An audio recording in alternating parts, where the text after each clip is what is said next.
सासू माँ बदल गई। कहानी उस घर की है जहाँ बहू और बेटी को एक माना जाता था, लेकिन फिर अरे शिखा बेटा, तू रसोई में क्यों घुसी रहती है? जा, रोटी मैं बना लूंगी।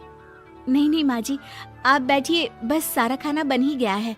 श्वेता को बोल देती हूँ, वो खाना लगा देगी सबका।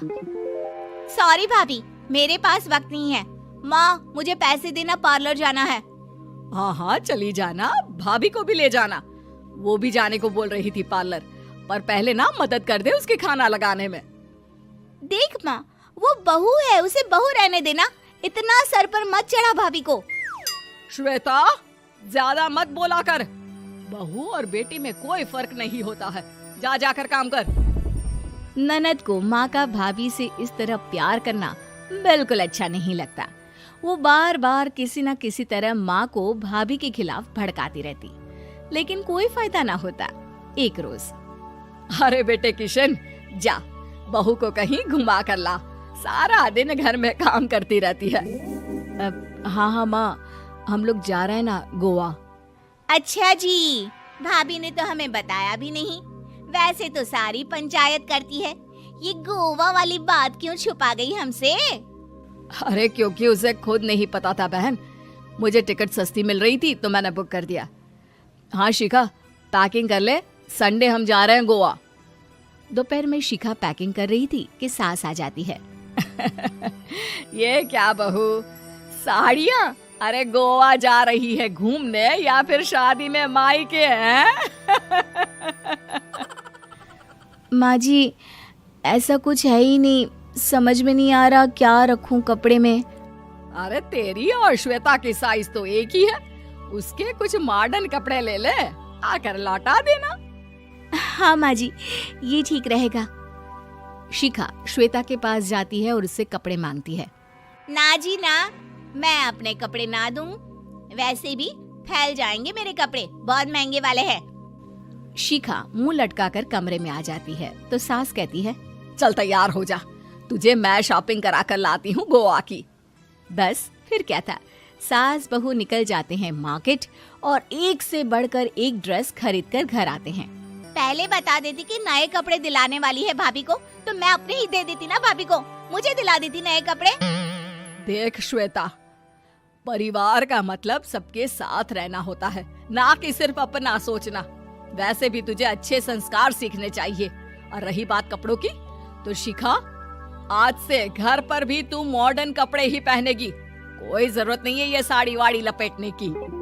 अब क्या था, घर पर श्वेता और शिखा एक जैसे रहते। एक बार पड़ोसन आती है। अरे बेटा, अपनी माँ को तो बुलाना जरा, बात करनी है। शिखा सास को बताती है और रसोई में चली जाती है। ये आपकी बेटी बहुत बड़ी हो गई है, इसके लिए एक रिश्ता है, कहो तो बता दूं। ये बेटी नहीं बहू है, घर में सब एक जैसा ही रहता है। वैसे मेरी बेटी भी बड़ी हो गई है, कोई रिश्ता हो तो जरूर बताना। पड़ोसन रिश्ता लेकर उन लोगों के घर आती है। तब श्वेता की होने वाली सास कहती है, तो ये घर है, कितने मंजिल का है? और ये बहू ने आपकी क्या पहन रखा है, जीन्स टॉप? अरे भाई, साड़ी वाड़ी नहीं है क्या इसके पास? देखिए, सर्दी है तो साड़ी में बहू कैसे मैनेज करती, वैसे पहनती है साड़ी भी। देखिए, हम लोग ठहरे पैसे वाले लोग, कोई कमी नहीं है हम लोगों के पास पैसों की, बहुत पैसे हैं, जमीन, नौकर चाकर, कार, सब कुछ है, लेकिन घर में संस्कारी बहू चाहिए। समझ रही हैं ना आप? सास कुछ कहती कि श्वेता बोल पड़ती है, हाय रे, नौकर चाकर से लेकर जमीन, कार, पैसा, हाँ हाँ, मुझे रिश्ता मंजूर है, मंजूर है मुझे। अरे रुक जा श्वेता, मैं बात कर रही हूँ ना। देखिए, हम लोगों के घर इतनी आजादी नहीं मिलेगी। अरे हाँ कर देना माँ, हाँ कर दे जल्दी से। सास क्या करती, बेटी की शादी ऐसे घर में कर देती है जहाँ ना उनके विचार मिलते हैं और ना ही आचार। शादी के बाद एक रोज फोन पर, श्वेता बेटा, एक बार घर आ जा, बहुत दिल करता है तुझे देखने का। माँ, वो घर पर बहुत काम होता है, कैसे आऊँ? बड़ा घर है, लेकिन आने जाने वालों की लाइन ही लगी रहती है।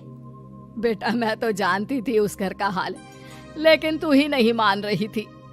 माँ देख, हर घर का यही हाल है। तेरी बेटी को यहाँ घूंघट हटाने की परमिशन नहीं है और एक तरफ भाभी स्कर्ट पहनकर घूम रही है। बेटा मुझे क्या पता था कि मेरी बेटी को ससुराल के नाम पर पिंजरा मिल जाएगा। अच्छा माँ, फोन रखती हूँ, सास को गर्मा गर्म रोटी खिलानी है। तुम लोगों की तरह नहीं कि एक रोटी बनाओ, एक सब्जी बनाओ, फिर सारा दिन फ्री होकर घूमो। सास फोन तो रख देती है, लेकिन सोच में पड़ जाती है कि एक तरफ बेटी जिसे कोई आजादी नहीं, वहीं दूसरी तरफ बहू जिसे देखकर लगता ही नहीं कि उसकी शादी भी हुई है। अगले रोज। शिखा, अरे ओ शिखा। हाँ माँ, क्या हुआ? कुछ चाहिए आपको? मैं जिम जा रही थी। जिम के कपड़ों में बहू को देखकर सास को घूंघट में अपनी बेटी का ख्याल आता है। देख बहू, घर में बहू की तरह रहा कर। इतने टाइट कपड़े पहनकर जिम जाना पसंद नहीं मुझे। जा जाकर रोटी बना। रोटी? माँ अभी तो शाम की 6 बजे हैं, इस वक्त रोटी? अब क्या मेरे खाने पीने पर भी पहरा है?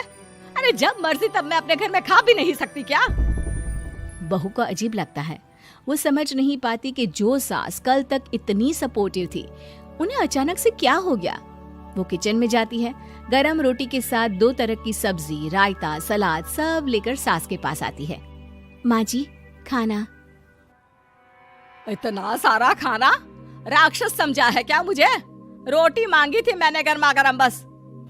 पर माँ जी, रोटी खाती किससे आप? सब्जी तो बनानी थी ना। अरे भूख मर गई मेरी तेरी बहस से। जा जाकर काम कर, अंदर पूरी रसोई साफ कर। बहू अंदर चली जाती है। थोड़ी देर में श्वेता घर आती है। अरे शिखा जल्दी से चाय ला, पकवान बना, मेरी बेटी आई है। अरे नहीं नहीं माँ, ड्राइवर बाहर खड़ा है। मैं तो घर का कोई सामान खरीदने के बहाने यहाँ आ गई हूँ, मुझे जाना होगा। अरे बेटा, पर कितने दिनों बाद देख रही हूँ तुझे, रहने आ जाना 2-4 दिन के लिए।